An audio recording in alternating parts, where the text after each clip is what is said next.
Hi guys, Unknown here, bringing you another video tutorial for Logic Pro. So it's time now to take another look at the Punchy drum secret as featured in my other video. This time, instead of using Ultrabeat, I thought I'd show you an alternative method for basically achieving the same thing. It's a little bit more involved, but it works, and I thought I may also take it a step further and demonstrate ways you can sort of get a bit creative using this technique. I may save that for a second video, but just for now, let's get started. I've loaded in some drum sounds. These are all audio samples, and I've just dropped them into as audio files onto the arrange window. And rather than using any software drum machines, we can still create the same effect. And this is how we do it. First of all, if I just run you through the sounds that we've got. First off, we have a bass drum. There we go. It's quite a nice fat sounding kick anyway, so but we'll still do the technique. Here we go. This is a snare, kind of a clappy snare. This one, another snare,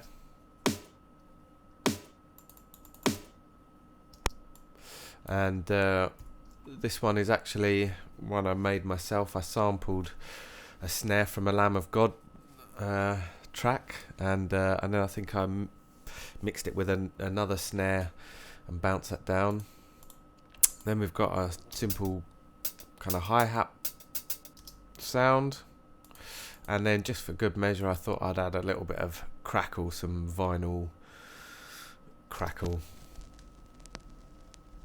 You can't go wrong with a bit of crackle.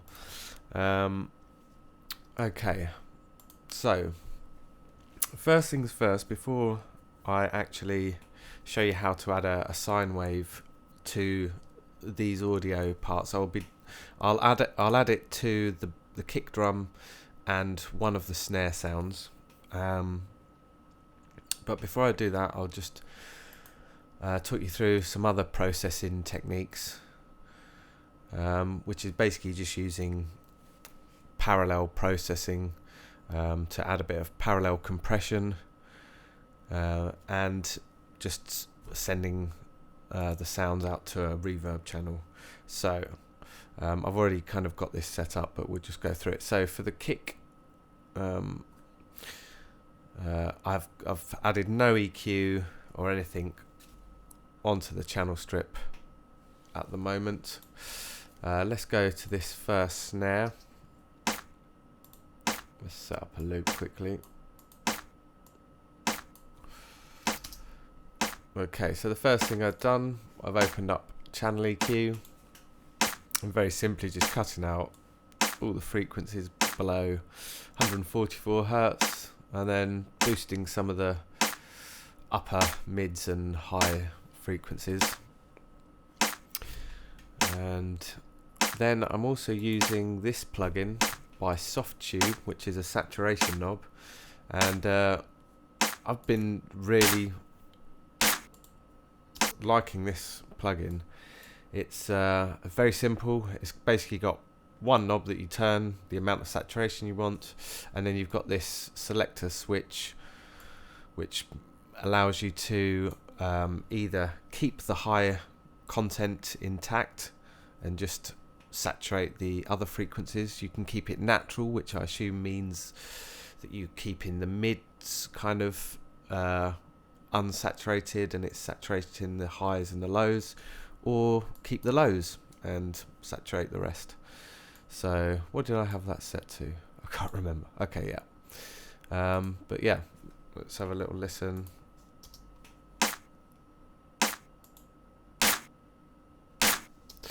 So that's a really nice simple plugin. I'll put a link for that in the video description, because it is I've been using it on loads of stuff. It's quite nice to just add a little bit of saturation to, you know, quite a few different sounds, not go too overboard. Can really bring some of the sounds out. And then we've got this other snare. Again, very simple, just a channel EQ, cutting out the lows below 96 Hertz. Okay. And if we move on to the hi-hats, again, very simple, channel EQ, cutting out the lows. And then the crackle. If we take a look at this, let me let's turn this on first. If we put the analyzer on, you can see there's quite a lot, well, a hell of a lot of low frequency information in this sound, even though it might not be that noticeable, and we don't really want that. Once we get into the mixing and we're adding other sounds, bass sounds and whatever, it's gonna just get a bit muddy, so we'll cut those out and boost in the highs again. So that's pretty much it for the processing on the actual channel strips themselves. Now the other thing I'm doing, I've got a bus set up on bus 2, which is my drum compression, which is working as in parallel, so it's a parallel compression. So let's open up the compressor. I'm using one of the defaults, actually, the compressor by type, and I've gone to type U fatten, because obviously we want to fatten these drums. Always want to fatten drums. Turn that off.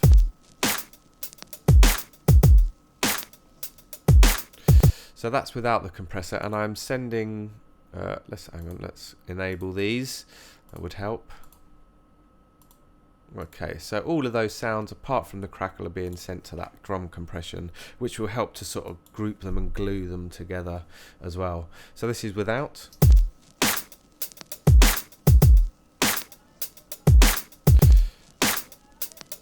And this is with.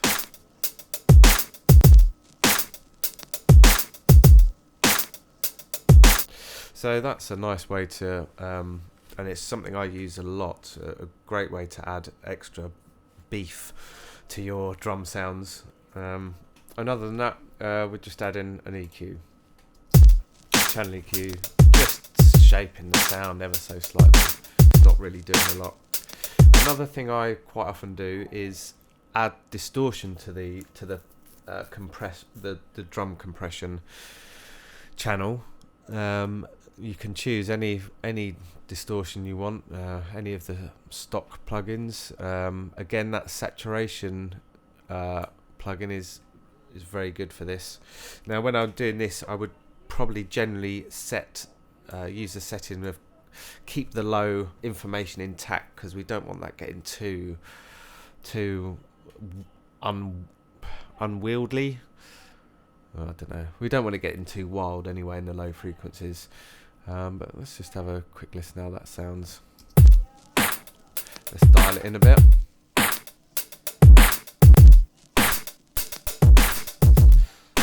So that's extreme. Let's back it off.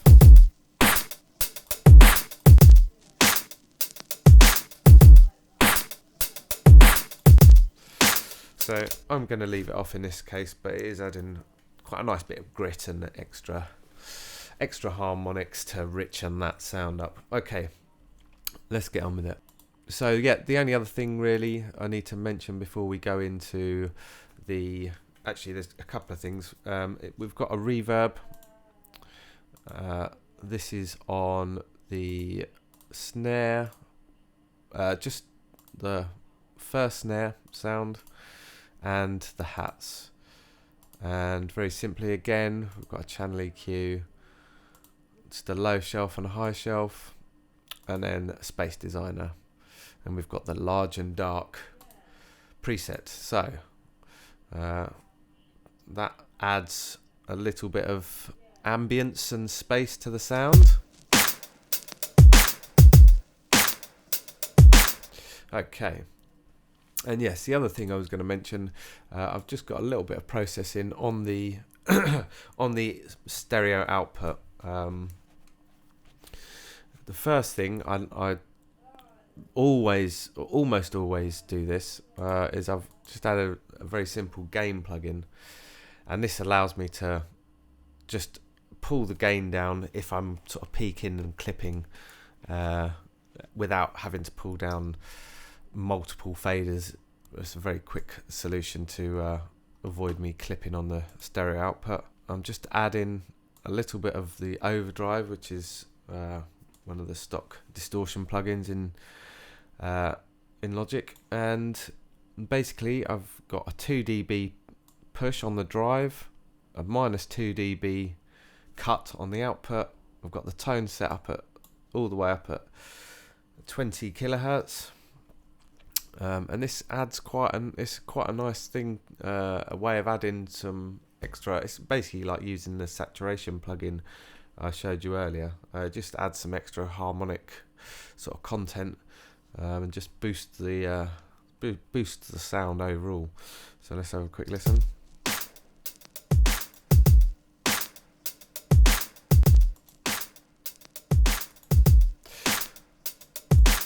So it's quite subtle, but it is adding a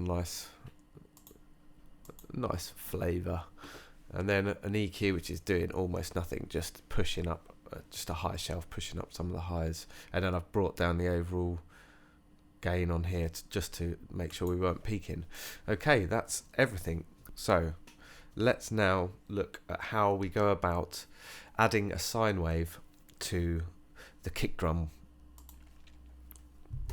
The first thing we need to do is let's set up a bus on the kick.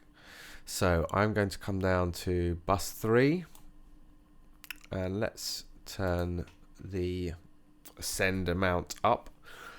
Okay, now this bus is basically going to act as a sidechain. So I'm going to call this sd chain. There we go. Now what we want to do is set the output of this sidechain auxiliary channel we've just set up to no output, because we don't want any of the sound going to the main output. This is just going to be used as a trigger. Okay. The next thing we need to do is, if we go to this plus button, we need to add a new track, and we're going to choose a software instrument. So let's create that. Now, it does annoy me how Logic X creates new auxiliary channels with reverbs on. I don't want extra reverb channels, thank you very much.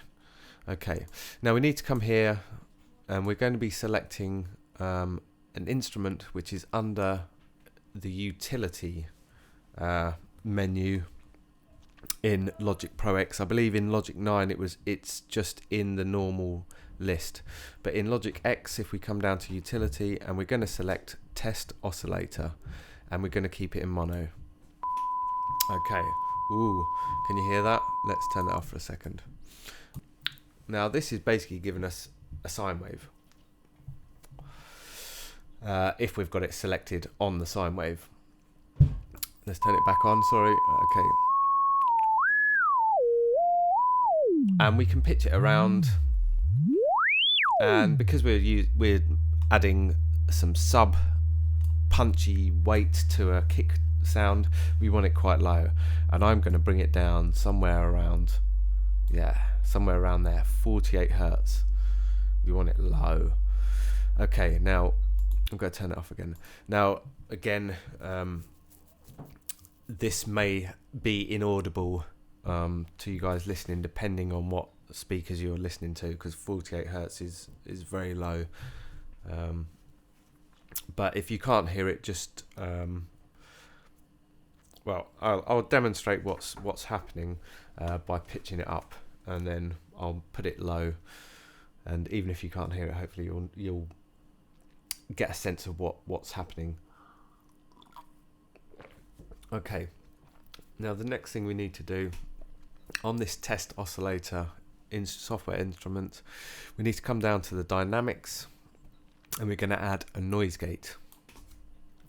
Now this noise gate is basically we're going to tell the noise gate to open when the kick drum is hitting, and it's going to close again, and we'll use the attack, hold and release functions to get it to sort of cut off the sound sort of how we want it.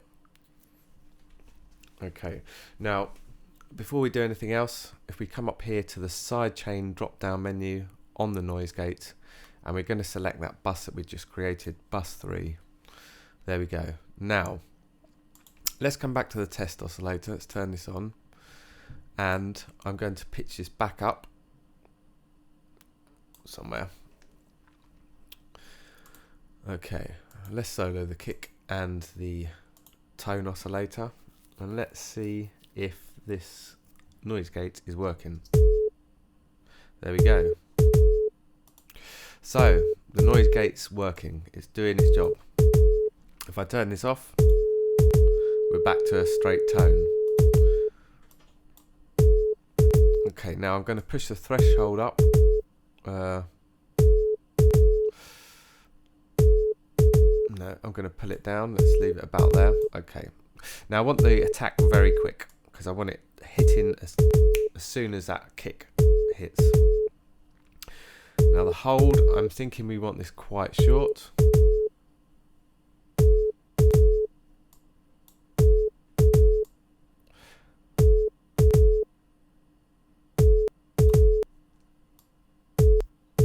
There we go, yeah, let's push the threshold up a bit. Okay.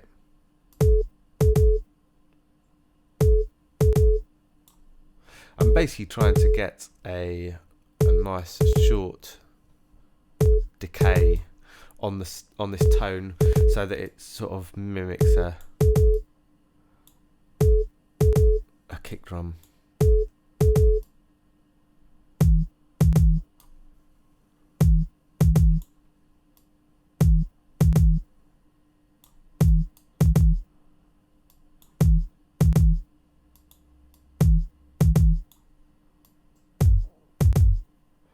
Yeah, I think that's good there. So the attack's on 0, the hold's on 0. We've got the release up at 48 milliseconds. And I'm happy with that. Now I'm going to drop this down.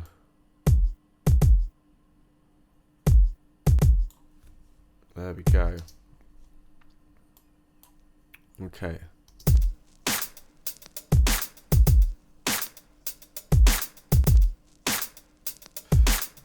Now we could also send this to our drum compression.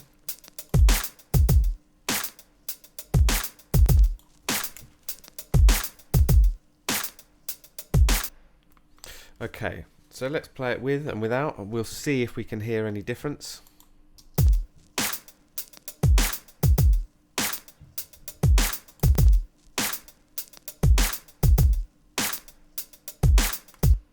Okay. I can definitely hear more low end.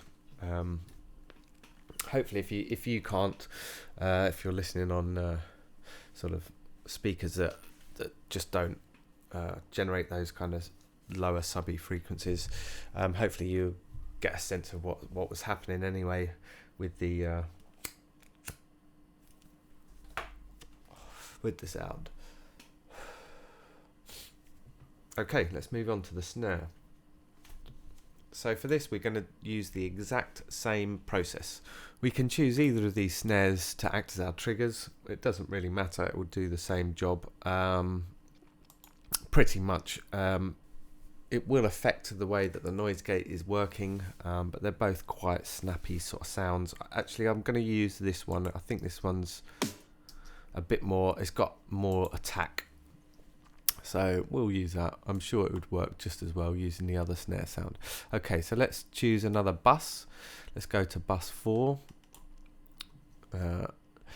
And we'll dial in the send amount. Again, we want to turn off the output, so no output. And let's name this Sud Chain 2. Okay. So once again, if we come here, we'll add a software instrument channel. Thank you, Logic, for the extra reverb sends. Okay, and again, come down to the utility menu and Test Oscillator. Again, we're going to choose mono. Now this time we're going to want it pitched quite a bit higher. Okay, now we'll do the exact same process again. We'll add a noise gate. Let's push the threshold up. Let's get the attack down to 0. We'll get the hold down to 0. Push the release up a bit. We'll play with this in a minute. Okay, sidechain. Again, sidechain menu. And bus 4 this time. Okay. So let's there we go. Yep, we have got a tone. Let's play this. Okay. So this time, let's try a slightly longer release.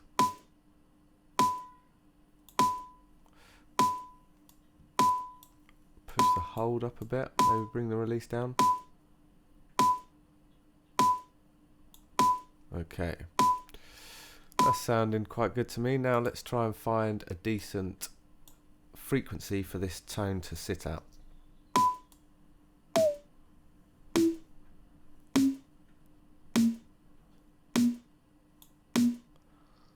Yeah, what's that, 240? Well, I think that's sounding quite good. Alright. Now I'm going to bring the volume down, I'm going to blend it in. Let's bring in the other snare sound actually.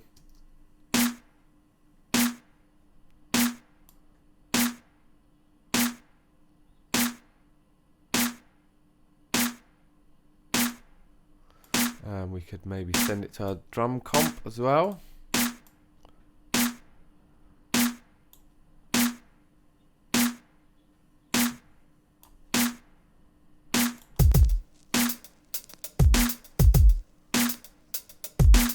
Now, in this particular song, it's a bit of a hip-hoppy kind of vibe we've got going on. This particular technique for adding a sine wave tone to the snare doesn't really work for this type of music, for this type of sound. However, there is something else we can do, which I will demonstrate now. Instead of using a sine wave, if we choose white noise, we can add some white noise kind of hiss, I suppose, and this can be very effective for use with snares.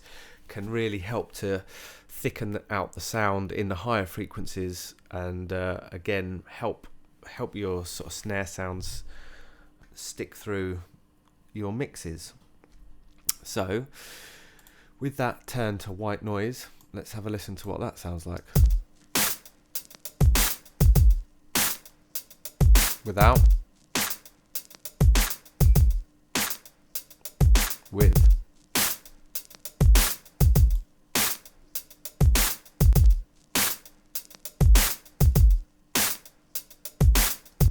Okay, that's it. There we go. That's another method for getting punchy drums, and not just punchy drums. It's basically ways to shape and sort of craft your drums, you know, to suit your needs really. So there we go. What I will do, I'm going to make another video. I'll do it as 2 separate parts, and I'm going to show you something I've been working on,